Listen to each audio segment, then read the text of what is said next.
साधु महापुरुषलारा प्रेम तच पंडी प्रीतिन देहड़वा स्नेह तोड़ पर्यो अनमोल सलंगल प्रेम से कहना जी। सत्संग की महिमा, संतों की महिमा, अपने जीवन में संतों का साथ होना कितना महत्वपूर्ण है। संतों ने हमेशा से एक सच्चाई का साथ दिया, एक सच्चाई को अपने जीवन में पहले खुद लाकर फिर हर एक को संदेश दिया कि अपने जीवन को भी इसी सच्चाई, इसी रोशनी, इसी परमात्मा से भर लो। और वो जीवन फिर बहुत ही खूबसूरत बन के हर पल जिया जा सकता है अगर हर पल में परमात्मा है। अक्सर संसार में ये बात देखी गई कि हर एक ने जहाँ एक भक्ति को या तो कुछ उस तरह से समझा कि प्रैक्टिकल लाइफ में एक कुछ घंटों में चलो एक आराधना कर ली तो हो गए भक्त, पर वाक्य में तो संतों ने समझाया कि भक्त तो हर समय भक्त ही है, हर समय भक्ति हो सकती है। ये ब्रह्म ज्ञान की दात, ये परमात्मा के दर्शन अक्सर ये जीवन में हर कोई टाल देता है कि अभी तो अवस्था बचपने की है, ये बचपन चल रहा है, खेल कूद की उम्र, फिर युवा अवस्था में कि अभी तो अपने सपनों को साकार करने की उम्र है, अभी कहाँ आध्यात्मिक पहलू को हम समय दे सकते हैं। और फिर आगे घर परिवार कामकाज और फिर वृद्धावस्था। तो अक्सर सब यही कहते हैं कि ये जब वृद्धावस्था होगी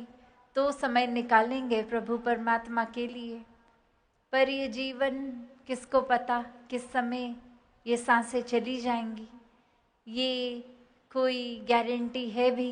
कि हर किसी का जीवन वृद्धावस्था तक पहुँचेगा भी, और अगर पहुँचा भी तो क्या उस अवस्था में एक शरीर किस तरह साथ दे ना दे, कैसे एक मन एक उस तरह से एक वाक्य ही परमात्मा में जुड़ भी पाए। तो इसीलिए संतों ने अपने जीवन पे ही ये उदाहरण दिया, और हमारे पास इतिहास गवाह है कि अगर फिर बाल अवस्था की बात होती है तो भक्त प्रहलाद, जहाँ उनके लिए भी वही अवस्था, वही खेल कूद में जहाँ दिल लगा सकते थे, पर उसी उम्र से ये परमात्मा की ओर तड़प, परमात्मा का साथ, और फिर भक्ति उसी उम्र से। और नौजवानी में भी कितने ही संत इतिहास में भी आज में भी अगर हम देखें, और फिर कितनों का अगर ये इस उम्र तक नहीं परमात्मा के दर्शन हो पाए और ये वृद्धावस्था आ गई, तो उस समय भी अगर आँख खुली तो सवेरा, तो ये उजाला, ये रोशनी, ये परमात्मा की प्राप्ति तो किसी भी पल में हो सकती है। बस इस मन को एक क्यूरियोसिटी से रहना है कि ये जीवन सिर्फ समय एक कामकाज करने के लिए ही नहीं मिला, पर ये आत्मिक रूप, ये आध्यात्मिक पहलू इसके लिए ही मिला है। ये एक शरीर तन तो मनुष्य का है, पर ये आध्यात्मिक जागृति के लिए, ये कामकाज से कोई परहेज नहीं, अपनी एक काम तो करना ही है, क्योंकि भक्ति भी घर परिवार समाज में रह के ही करनी है, कोई कट ऑफ करके कहीं दूर जाके बस के एकांत में तो नहीं करनी। ये समाज पर बोझ नहीं, समाज के कल्याण में पल पल सेवा करनी है। तो ऐसा जीवन ही जीने के लिए संतों ने प्रेरित किया कि कैसे एक जो कहा जाता है कि ये भक्ति कर लेना वृद्धावस्था में ताकि उसके बाद एक मुक्ति मिल जाए। तो अब बात ये कि पहले तो यही पता नहीं कि वृद्धावस्था आएगी भी कि नहीं, और उसमें भी क्या प्रभु परमात्मा के साथ मन का तार जुड़े कि नहीं। तो फिर ये बात जो मुक्ति की, जो हर कोई धर्म ग्रंथ कह रहा है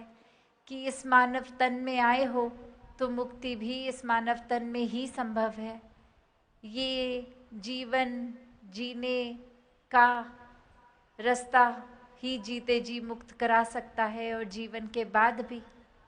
एक कहानी भी दासी को याद आ रही है कि एक इंसान किसी रास्ते पे चलते चलते अब कहीं जाना की पहुंचने की कोशिश कर रहा है, और वहाँ एक नदी है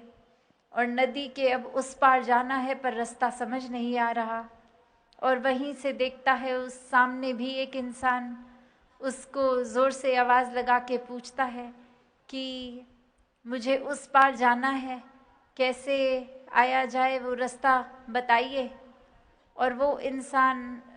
वापस रिप्लाई कर रहा है, आप तो पहले ही उस पार हैं, मुझे इस पार आना है, मुझे नदी के उसी पार जहाँ आप खड़े हैं, मैं तो खुद ही उस तरफ आना चाह रहा हूँ, आप इस तरफ आके क्या करेंगे। तो अब बात ये कि वो इंसान अपनी मंजिल नदी के उस पार बनाए बैठा है, और जो नदी के उस पार इंसान है वो इस तरफ आना चाहता है। तो इससे एक बात तो यही कि चाहे हम अगर अपने जीवन में इसको एक छोटी सी ये दृष्टांत रूप पर एक गहराई से देखें तो हम भी अक्सर ये समझते हैं कि हमारी मंजिल कहीं और है, ये जीवन खत्म होने के बाद मृत्यु है, मंजिल तो उस पार है। पर हकीकत तो ये कि हम जहाँ खड़े हैं वो मंजिल है। जीते जी ही परमात्मा हर समय अंगसंग है। इसी समय परमात्मा की प्राप्ति ब्रह्म ज्ञान द्वारा हो सकती है। तो ये मंजिल इसी समय जहाँ है, नदी के इस पार, वहीं मंजिल है। तो बात यही कि अपने जीवन में हम अक्सर देखकर सोचकर अक्सर सामाजिक रूप में या बचपन से जो सीखा होता है कुछ उसी तरह आध्यात्मिकता को भी करने लग पड़ते हैं कि ये देख लेते हैं उस इंसान के पास अगर कोई धनराशि आ गई है जीवन में तो क्योंकि वो सत्संग करते हैं तो चलो हम भी सत्संग करेंगे, हमारे जीवन में धनराशि आएगी। तो बात ये तो हरगिज़ नहीं ऐसा। सत्संग अगर फिर कुछ रुपयों के लिए ही है तो फिर वो सत्संग नहीं, क्योंकि परमात्मा ने अगर उस इंसान को दिया तो वो एक जिस वजह से भी जैसे भी, पर ये लालच उस इंसान को भी सत्संग का नहीं है कि हम सत्संग करेंगे तो ही एक आर्थिक रूप बढ़ेगा। ये तो आध्यात्मिकता, एक ये आत्मा की खुराक सत्संग, संतों का संग जो संसारिक कीमत से बहुत ऊपर, कि ये तो तुलना किसी भी धनराशि से नहीं हो सकती। कैसे एक आर्थिक रूप संवारने के लिए अगर हम आध्यात्मिकता में, ये आध्यात्मिक जीवन में मिलावट कर रहे हैं तो वाकई ही हम भक्त श्रेणी में नहीं हैं। हम कुछ प्राप्ति के लिए परमात्मा से जुड़ रहे हैं तो भक्त नहीं हैं, क्योंकि ये भक्ति प्यार का रिश्ता, ये आस्था का रिश्ता, ये कोई मोल भाव से, कोई सौदेबाजी की तरह नहीं, पर प्रेम का रिश्ता बनकर ही रहे। तो बात यही कि हर कोई हर समय इस परमात्मा के प्रेम में चूर हो सकता है। बस ये सरेंडर हर पल में खुद को गंवाने की बात, ये अर्पित हो मन हर समय कि ये परमात्मा का ही रूप हर किसी में, हर किसी के लिए मन बिछ गया, हर किसी को आदर सत्कार की दृष्टि, हर किसी के लिए एक बिना किसी भेदभाव के सिर्फ एक पूजनीय रूप में देखा जाए। फिर अपने आप को गिनवाने वाली अवस्था में नहीं है सब कि हमने देखो कितना अच्छा काम किया, हम कितने बलवान हैं, हमारी सोच कितनी अच्छी, हम कितने एफिशिएंटली कुछ काम को नतीजा दे सकते हैं। नहीं, फिर तो ये बात होती है कि हर एक से सीखा जाए वो इंसान कितना बखूबी कुछ कर रहा है, हमें ये गुण अपनाना है उससे। तो बात वही कि कैसे भक्ति प्यार से युक्त होकर जीवन जीने का नाम है। एक अभिमान से दूर होके अपने आप को उस तरह से कि दासों का दास, संतों की सेवा करने के लिए जीवन मिला है, उस भाव से युक्त होना कि किस तरह हर पल सिर्फ और सिर्फ परमात्मा याद हो, बाकी दुनियावी काम तो एक फिर सहज रूप में एक ऑटो पायलट मोड में होते रहेंगे। बस प्राथमिकता, ये प्रायोरिटी परमात्मा निराकार। और इसी तरह हर कोई अपना जीवन जी भी सकता है, ये कोई सिर्फ बोलने की या किताबी बात नहीं है। संतों ने हमेशा प्रैक्टिकल स्पिरिचुअलिटी का एक रास्ता दिखाया खुद जी के। ये आत्ममंथन की भी बात वही कि कैसे सिर्फ बोलना नहीं है, ये कर्मों में भी हमें एक वही महक लेके आनी है जो वाकई ही हमें इंसान बनाता है। एक सिर्फ इंसान की ही बात, ये मानवीय गुण तक ही नहीं, ये रूहानी गुणों से युक्त होकर इंसानियत जब मिल जाए तो वाकई ही ये रूहान के साथ रूहानी ही हर कोई बनता है। तो इसी तरह ये दातार हर एक के लिए बराबर, ये परमात्मा चाहे वो एक अभी जिक्र भी हुआ कि कितनी भिन्न भिन्न तरह के आकार इंसानों के भी अगर हैं, चाहे वो रंग का फ़र्क, पहरावे का, भोजन का, मौसम का, ये जो गुण पेड़ के हैं वो पहाड़ के नहीं, जो पहाड़ के हैं वो नदी के नहीं, पर सब कितने ही अपने आप में अपने काम को पूरी तरह कर रहे हैं। सिर्फ इंसान ही है जो ये अलग अलग चीज़ों में नफ़रत ढूंढ रहा है। कभी भी ये कुदरत ने तो कोई नफ़रत एक दूसरे से नहीं करी, पर एक सहयोग में ही चले हैं। तो इंसान अपना जीवन खुद ही पतन की ओर लेकर जा रहा है और ये भाव गवा रहा है कि जब हर एक में ही परमात्मा है तो नफ़रत किस बात की। तो बिना नफ़रत के हर कोई जीवन जी सकता है, संतों का संग करके इस निराकार दातार परमात्मा के आश्रय हर पल इसी में फिर सहज रूप में ही ये सांसें आते जाती रहती हैं। हर पल में शुक्राने का भाव, हर पल में खुद को संवारने का भाव, हर पल में सुकून,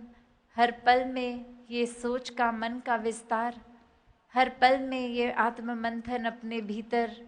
का ये सफ़र। तो हर कोई जहाँ अपने अंदर भी उतना ही गहराई से आत्ममंथन करे, वहाँ बाहर अपने घर परिवार समाज संसार सभी के प्रति भी ये प्रेम का विस्तार हर किसी का बढ़ता जाए। और तभी ये सेवा सुमिरन सत्संग का महत्व भी कि कैसे संतों का संग, संतों की बातों को सुनकर जीवन में उतार के ये जहाँ हमारा एक जीवन जीने का तरीका संवरता रहता है, वहीं सुमिरन रूप भी मन को हमेशा परमात्मा के साथ उसी नाते में रखता है। एक गहराई का एक रिश्ता बनता है और सेवा भी फिर कोई काम की तरह नहीं देखी जाती, एक जिम्मेवारी ही लगती है कि ये प्यार से हर किसी के लिए ये कुछ भी जो हम कर सकते हैं वो कर सकें, परमात्मा ने जो दिया उसी को हर एक तक पहुंचा सके। तो ये समागम रूप भी जो 2 दिन यही शिक्षाओं से संतों ने हर एक को संदेश दिया, पिछले कल भी और आज भी, ये 2 दिन भी, और हमेशा से ही संत सिखाते हैं। तो ये रूप चाहे अलग अलग भाषाओं का भी आज और कल में देखा कि कैसे ये साउथ इंडियन स्टेट्स की ये रूप बने, हर एक के अपनी ही गुणों से, पर बात हर एक ने इसी निराकार की करी कि ये पांडुरंग का रूप, ये विठल का रूप, ये परमात्मा, ये एक ही, इसी का आधार, इसी में सब कुछ और इसी में सब कुछ। तो दातार कृपा करे कि ये